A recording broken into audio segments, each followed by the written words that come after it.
ঠিক আছে স্যার, সকাল থেকে কিছু খেয়েছেন? আর টেনশনে খাওয়া দাওয়া থাকে নাকি? বলছি ছাড়, পাশেই কচুরি ভাজছে, চলেন দুজনে মিলে খেয়ে আসি। না না, আগে ডাক্তারের রেজাল্টটা দিক, হ্যাঁ তারপরে। বলছি কি স্যার, ও নিয়ে কোনো টেনশন নেই, সব ঠিক হয়ে যাবে। তাই যেন হয় হাগু, তাই যেন হয়। বলছি ঢ্যাবনার ফুটো গেল কোথায়? কোথায় গেল বলে মাথায় জল ঢালতি, তা তো এখনো আসে না। এদেরও বলি বাবু, একটা জায়গায় আসে সুস্থ থাকতে পারে না। ঢ্যাবনা, কারে নিয়ে আসিস? হ্যাঁ সত্যি তো ঢাবনা, তোমার পিছনে কে ও টাকলু মাথা? স্যার আমি গো, আমি ফুটো। আর কি মানে জায়গা পাও না? আমাদের ফুটোরে কিরকম দেখতে আমরা চিনি না? আরে হাগুদা, আমি ফুটো।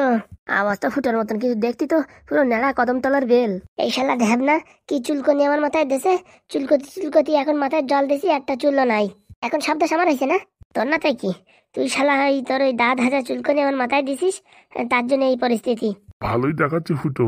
স্যার আপনিও না স্যার, আর কি যা মারেন আর কি বলবো। তুমি কোথাতে কি লাগাইছো তাই দেখো, মাথার চুল উঠে গেছে, এখন দোষ হচ্ছে আমার। তুই বলিসিস তোর দাঁত আছে, সেই দাঁতের চুলকনি আমার মাথায় উঠিছে। ওরে ফুটো দা, দাঁত হলি পারে এরকম লাল লাল হতো? তোমার তো কিচ্ছু হয়নি লাল লাল, তোমার তো টাক পুরো পেলেন ধবধবে, লাল তো নাই। তাহলে তুমি আন্দাজে বলো কি করে আমার দোষ? তুমি কোথাতে কি লাগাইছো তাই দেখো। আরে পাদুরি দেখা যাবে, সব জানা যাবে না কি হয়েছে কি না হয়েছে। বলছি কি স্যার, এদিকে আসেন। ও স্যার, স্যার আপনাকে কখন থেকে ডাকছি। হ্যাঁ হ্যাঁ, বলো বলো বলো, কি হয়েছে বলো। বলছি নার্স, হ্যাঁ ছেলে হয়েছে না মেয়ে হয়েছে? আমার তো মানে মেয়েই হয়েছে। আরে না রে, ছেলে হবে, আমাদের সাথে খেলবে। বলছি কি ডাক্তারবাবু আপনাকে ডাকছে। বলছি কেন, টাকা পয়সা আরো লাগবে নাকি? আমি অত সব জানি না স্যার, আমাকে বললো যেটা আমি সেটা বললাম। হ্যাঁ হ্যাঁ আসছি। বলছি নার্স, তোমার 1 প্যাকেট মিষ্টি দেবানি, ছেলে হোক মেয়ে হোক কোনো টেনশন নেই। আর আমার কাছে 101 টাকা। চলো চলো সবাই মিলে চলো। না না, শুধুমাত্র আপনাকে ডাকছে, আর আপনার সঙ্গে যে কোনো একজন। কেন, কোনো সমস্যা হলো নাকি? না না স্যার, কি যে সমস্যা হবে, কি কথা যে বলেন। আসেন স্যার, তাড়াতাড়ি আসেন। আসছি, তুমি যাও, আসছি। আচ্ছা, আমার তো মনে হয় এরা মনে হয় কমিশন চাবে, তার জন্য ডাকতেছে। এত টাকা দিলাম তো আবার কমিশন? কমিশন চালি, ওই টাকাও ফেরত নিয়ে নেবো। ঠিক বলেছিস ঝাবনা, চল তো দেখি কিসের কমিশন চাই। চলো। বলছি হাগু, তোমার কি মনে হচ্ছে, ছেলে হবে না মেয়ে হবে? আমার তো স্যার মনে হচ্ছে ছেলেই হবে। একটা হলেই হবে, ওতেই আমি সন্তুষ্ট। চলেন চলেন স্যার। চলো হাগু। হ্যাঁ স্যার চলেন। আমরা আসবো?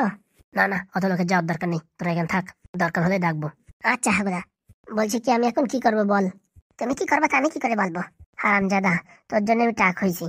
আমার জন্য কি করে টাক হলে? এতদিন হয় নাই, আজকে কি করে টাক হলাম?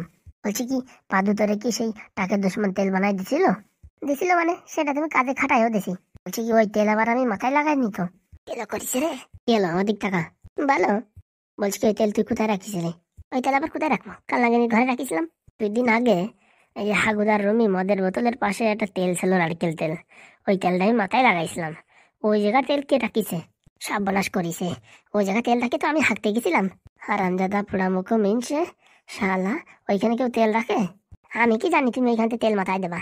আমার জম্বের ধরে হাগাইছে, তা ভালো কি করবো, মদের বোতলের পাশে রাখে যাই। পোড়ামুখ মিনছে, আর তখন থেকে বলতেছিস আমার চুলকনি হয়েছে, দাঁত হয়েছে। কেন করিছে? এইবার কি হবে? এইবার তুই যেখানতে পারিস আমার চুল এনে দিবি মাথায়। ভালো হয়েছে, আমরা দুজন ভাই শিপের গজন গাই, দুজনের মাথায় চুল নাই, তাই নাই নাই যে নাই। হারামজাদা, নিজে টাক বলে এখন ভারী মজা আসতেছে না? ও ফুটাদা, আমি রাগ করতেছে কেন? তুমিও টাক আমিও টাক, টাকে টাকে ভালো জমিছে। কত শত জানি না, আমার চুল আনিয়ে দে তুই। দেখতেছি আমি পাদু ভাইপোর সাথে কথা বলে। এ কি পুতো কাকা, তুমিও টাক হয়ে গেছো? আরে ভাইপো, তোরাই খুঁজতেছিলাম, আয় আয় আয়। বলছি ভাইপো, আমার জীবনটা পুরো অন্ধকার করে দিলি তোরা দুইজনে মিলে। কেন কাকা, কি হইতে? আমি কি করিতি? এই শালা ঢ্যাবনা মাল, তুই যে তেল বানাইছিস ওই তেল আমার মাথায় লাগাইছে, এর জন্য পুরো টাকলু হয়ে গেছি। বলছি কাকা, চুল কাটতে নাকি? চুল কাটতে মানে 2 দিনের তুমি পাগল হয়ে গেছি। কেবল এই দোকানের পাশে একবারই যাইয়ে একটু শ্যাম্পু কিনে মাথায় যে ঘষা দিছি, সব চুল উঠিয়ে গেছে। টেনশন করো না, তোমার জন্য আমি চুল আসা ওষুধ বানাই দেবো। মেইন তো এই তেল লাগাতে পারে 6 মাস পরেই চুল আসে, তার আগে আসে না। 6 মাস আমি নাড়া হয়ে থাকবো? না না, দেখতেছি কি করা যায়। তোমার জন্য এখন নতুন ফর্মুলা একটা ওষুধ বানাতে হবে। আমি ওই স্কুল থেকে আসি, তারপরে তোমারে বানাই দেবানি। মানে 2 দিন এখন আমি নাড়া হয়ে থাকতে হবে? আমি নাড়া হয়েছি বিগত 6 মাস হয়ে গেল। আমার উপরে কোনো তোমার দুঃখ যন্ত্রণা নাই। আর নিজে টাক হয়েছে বলে এখন 2 দিন থাকতে পারবা না? শালা হারামজাদা, তোর বডির সাথে টাক হেবি সুন্দর দেখায়, বুঝতে পারছিস? তোর মাথায় চুল থাকা খালি খালি, তোর টাকলেই ভালো।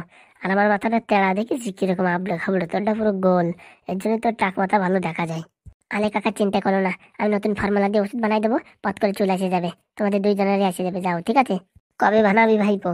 এই তো কালকে স্কুলে ফর্ম দা ভুলে এসে, তারপর বাড়ি এসে তোমার জন্য বানাবো, মনে থাকে জানো। আচ্ছা। বলছি কাকা, ফার্স্ট ট্রেন কয়টায়? ভাবছি কি ফার্স্ট ট্রেন যাবো, আমরা 2 জনে গিয়ে দিয়ে আসবাই তোরে। আটটা কাকা, 4:30টার সময় একটা ট্রেন আছে, ওই ট্রেনে গেলে বারে চলে যাবি। ঠিক আছে কাকা, তাহলে ওই ট্রেনেই যাবো। বাড়ি খাওয়া দাওয়া করেছিস? আরে যে কথা তোমাদের বলতে আমি আইতি থেদাই ভুলে গেছি। কি কথা? শাকচুন্নি পুরো তাক হয়ে গেছে কাকা তোমার মতন। ফুটোদার সাথে শাকচুন্নির অনেক মিল আছে। হ্যাঁ, ফুটোদার যা হয় শাকচুন্নিরও তাই হয়। মুগুর দেখেছিস? মুগুর দিয়ে গুদুম করে বাড়ি দেবো তুই স্কেনে। উল্টো পাল্টা কথা ছাড়া কোনো সময় বলিস না। ও বাবা, এই কথা তো আমি একা বলছি না, তোমার বউও বলে। অত কথা থালো। বালি আজকে কেউ ভাত ফাত খাইয়া না, বুঝতে পারছো? রাগের গুতায় কেন ভাতে ভাতে বিষ মিশাই দেয়, এর জন্য বাইরেতে খাইয়ে ফেলাবে সবাই। ঠিক বলেছিস ভাইপো, আজকে বাড়ি ভাত খাওয়া যাবে না। আমি তো দেখছি এই পাশে একটা হোটেল আছে, 30 টাকায় ফুল পেট খাওয়া। হ্যাঁ, 2 বেলা খাই নেওয়ারই বাস হয়ে গেল। কই কাকা, আমাদের নিয়ে চলো, আমিও খাবো, আমার খিদে লাগিছে। চল ভাইপো। আমার এখনো খিদে লাগেনি, তোরা যা, আমি হসপিটালের ভিতরে যাই, দেখি কি হয়েছে। আচ্ছা ঠিক আছে, কোনো সমস্যা হলে আমার ডাক দিও, বুঝিস? একদম গুদুম করে ঠিক করে দেবো। ও, তুই তো বড় নেতা হয়ে পড়েছিস না। চলো কাকা, আমার খিদে লাগিতে, চল চল। বলছি এই দোকান চেনাশোনা আছে, খাতি থাক, বুঝছিস? যত বাকি হয় বিকেলবেলা যাওয়ার সময় দিয়ে যাবানি, কোনো চাপ নেই। ও বাবা, 30 টাকা নাই নাকি আমার কাছে? তুমি কি ভাবো আমারে? চলো চলো তাড়াতাড়ি চলো। দেখি স্যারের ছেলে হয়েছে না মেয়ে হয়েছে, ভিতরে যাই দেখি। দি, পাদুরি দেখিস? বাবা, তোর মুখে এত হাসি ফুটেছে যে? আজকে আমার বদলা পূরণ হবে যে। পাদু ভাত চেয়েছে তো, ভাবিস আর ভাতের উপর দিয়ে ক্যাবলা হওয়া ইঞ্জেকশন মিশাই দেবো। মানে বাপ বেটা দুটোই খালাস। হ্যাঁ দিদি। কই সেই পাদুকে দেখছি না যে? আমি তো তখন থেকে খুঁজে বেড়াচ্ছি, কোথায় গেছে কে জানে। ওর দুটো অ্যাসিস্ট্যান্টও নেই, ওর মাল দুটো কোথায় গেছে কে জানে। সবগুলোরে ছাপা করে দিবি? আমি তো তাই ভাবতেছি, যদি আমাদের এই বাড়ি ছাড়তে হয়, বাড়ি ছাড়ার আগে মোটামুটি সব কটারে টাইট করে দিয়ে যাবো, সারা জীবন আমাদের নাম মনে রাখবে। আমারে টাকলি বানাইছে, অত সোজা, সব বদলা নিয়েই ছাড়বো। বলছি হাগুর জন্য রাখিস কিন্তু, হাগুর তো মাজায় কষবো, কোনো কথা হবে না। আর ফুটো, বলিস না গড়ে ভাতে মিশাই দেবো, শালা সব খাই চিত হয়ে পড়বে, আর হাগুড়ি মাজাই দেবো। এতদিন পর একটা কাজের কথা বলিস বোন। বলছি আমাদের জন্য ভাত ভাত উঠে রাখিস তো? আমাদের জন্য স্পেশাল করে আলাদা করে উঠে রাখিস, বুঝছো? চলো তুমি আর আমি পট করে খাইয়ে নি, তারপরে বাস রাত্রি আর খাবো না। হ্যাঁ, ইঞ্জেকশন দিয়ে সকালবেলা একদম 5টার সময় বাড়ি থেকে বেরোয় যাবো। চল তালি কড়া খেয়ে নি। এই মালগুলো গেল কোথায় আমি তো বুঝতে পারতেছি না। আরে ওই যে মোটা ঢ্যাবনা মাস্টার আছে না, ঢ্যাবনা মাস্টার, ওই মোটা আছে না হাতির মতন, ওই মালটার নাকি ছেলে মেয়ে হবে, সেখানে গেছে সব কয়জন। মাস্টারের এবার ছেলে মেয়ে হবে? আরে তুই আসিস, মাস্টারের বউ ছেলে মেয়ে হবে। ও, চল চল পটাপট করে খেয়ে নি, চলো। হাগু, ও হাগু, এখন আবার কোন শালা আসলো? বলছি ঘরে আছো? কে? আরে আমি বাবা ব্রাহ্মণ। বলেন, কে হয়েছে? ভালো আছেন তো? আরে ভালো আছি তো। বলছি হাগুর নাকি শরীর খারাপ, ওরে বাবা, আপনারা কে বললো? পুরো কানে শুনলাম। আরে আপনি যে বিয়ে করাই দিয়েছেন, বিয়ে করার পরের থেকেই সমস্যা দেখা দিয়েছে। মানে? বিয়ে থেকে উল্টো পাল্টা মন্তর পড়েছেন, তার জন্য পাগল হয়ে গেছে হাগু। এইসব উল্টো পাল্টা কথা বলো না, বুঝতে পারিস? মন্ত্রের সাথে কোনো পাগল হওয়ার কোনো সিস্টেম আছে? আছে না? কই দেখি হাগু কই? হাগু নিয়ে এসে হসপিটালে গেছে। হাগু নিয়ে হসপিটালে গেছে আর তোমরা বাড়ি বসে হাসতিস? আরে হাগু এখন মোটামুটি ভালো আছে, তার জন্য হাসতেছি। হাগুর বন্ধুর ছেলে মেয়ে হবে, তাই গেছে। ও, এই ব্যাপার। তা ব্রাহ্মণ মশাই, আপনার আবার ডাকিছে নাকি? আবার বিয়ে টিয়ে করবে নাকি হাগু ফুটো? না না, আমার একটা কর্তব্য আছে না। এতগুলো বিয়ে দিলাম এই বাড়ি, এত অনুষ্ঠান করলাম, এখন সেই লোকটা ভালো নাই তো দেখতে আসতে হয় না? তা খালি হাতে আইছে যে? খালি হাতে মানে দেখিয়ে গেলাম যে কিরকম অবস্থা, যেরকম পরিস্থিতি সেই হিসাবে জিনিসপত্র কিনে এনে দেবো, তাই ভাবিছিলাম। তুমিও না মাইতি বিশাল চালু। কড়া ভাত খাওয়া নাকি? না না, আজকে উপোস, আজকে খাবো না। অল্প কড়া খাইয়ে যাও। না না বৌমা, আজকে আর খাবো না, বুঝছো? ওই আজকে তো একাদশী, বিকেলবেলা খাবানি। ও, তোমারও কপাল ভালো। কেন? সে কি আর তুমি বুঝবা? যাও যাও যাও, বাড়ির দিকে যাও। ঈদে তো লাগিয়েছিল ধুমা, কিন্তু এখন খাওয়া যাবে না, আর কি করা যাবে। বড় খালি নিয়ে তো জীবন ধন্য হয়ে গেল। যদি কটা খাইয়ে যাতিস তখন বুঝতি কেমন লাগে। চলে চল, ফালতু সময় নষ্ট করে লাভ নেই, চল আমি একটু খেয়ে নিই। চলো দিদি।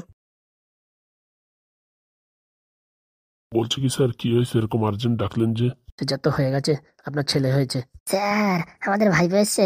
কই দেখি আমাদের ভাইপো, কই একটু দেখি। কথা হচ্ছে সেটা না, কথা হচ্ছে এর থেকে বড় একটা সমস্যার ব্যাপার। সমস্যা? হ্যাঁ স্যার, কি সমস্যা? আপনার যে ছেলে হয়েছে না, তার একটা ভীষণ মারাত্মক রোগ হয়েছে। এই রোগটা রেয়ার, কি রোগ হয়েছে? সিম্পটিফা। মানে এ নাম তো কোনোদিন শুনিনি। আমরা তো কোনোদিন শুনিনি, নাম শুনে মনে হচ্ছে তো চাইনিজ রোগ। হ্যাঁ একদম ঠিক।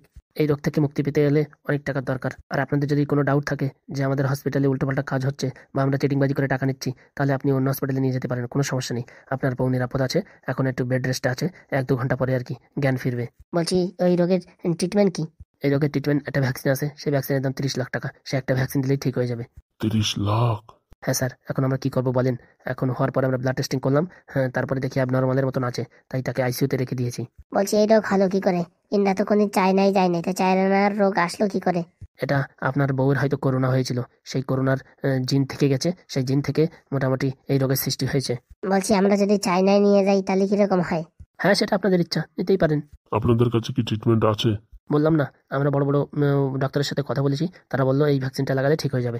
মানে ওই ইঞ্জেকশন লাগালে 100% গ্যারান্টি ঠিক হয়ে যাবে? দেখেন 100% গ্যারান্টি দিতে পারবো না, কিন্তু 95% গ্যারান্টি ঠিক হয়ে যাবে। এর আগে পশ্চিম ভারত একটা হসপিটালে এরকম একটা রোগী আসছিল, মোটামুটি ইঞ্জেকশন লাগানোর পরে এখন তো দিব্যি সে নিরাপদ আছে এবং সুস্থ আছে। বলছি আমাদের ভাইপোকে একটু দেখি।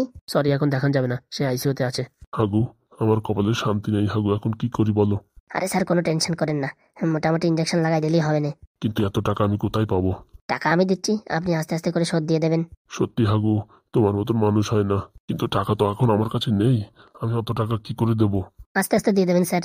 স্যার টাকা দিয়ে কি হবে স্যার, আগে মানুষ বাঁচানো তারপরে। ও, আর একটা কথা বলতে ভুলে গেছি, আবার কি হলো? আপনার স্ত্রী আর মা হতে পারবে না।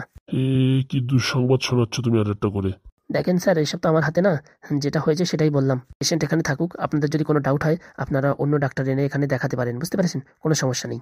বলছি কদিনের ভিতরে ইঞ্জেকশন লাগাতে হবে? এটা 48 ঘন্টার ভিতরে লাগালে খুব ভালো হয়। আরে ডাক্তারবাবু, আপনি ওই ইঞ্জেকশন আনার ব্যবস্থা করেন। ওটা বললে তো হবে না, ওই ইঞ্জেকশন এখানে পাওয়া যায় না, ওটা ইম্পোর্ট করতে হবে, বুঝতে পেরেছো? তোমরা যদি টাকা অ্যাডভান্স দাও, ইম্পোর্ট করবো, বাস কোরিয়ারের মাধ্যমে আসলেই লাগিয়ে দেওয়া যাবে। বলছি ইঞ্জেকশনটা লাগালে কতক্ষণের ভিতরে ঠিক হয়ে যাবে? আশা করা যাচ্ছে 24 ঘন্টার ভিতরে রেজাল্ট দেখা যাবে। হাগু, কি বলছো? কি বলছো মানে স্যার? হ্যাঁ আপনি কি বলছেন? হ্যাঁ আমার ভাইপোর জন্য আমি এইটুকু করতে পারবো না? সত্যি হাগু, তোমার মতন মানুষ হয় না, শুধু শুধু সেদিন তোমার আমি ভুল বুঝেছি।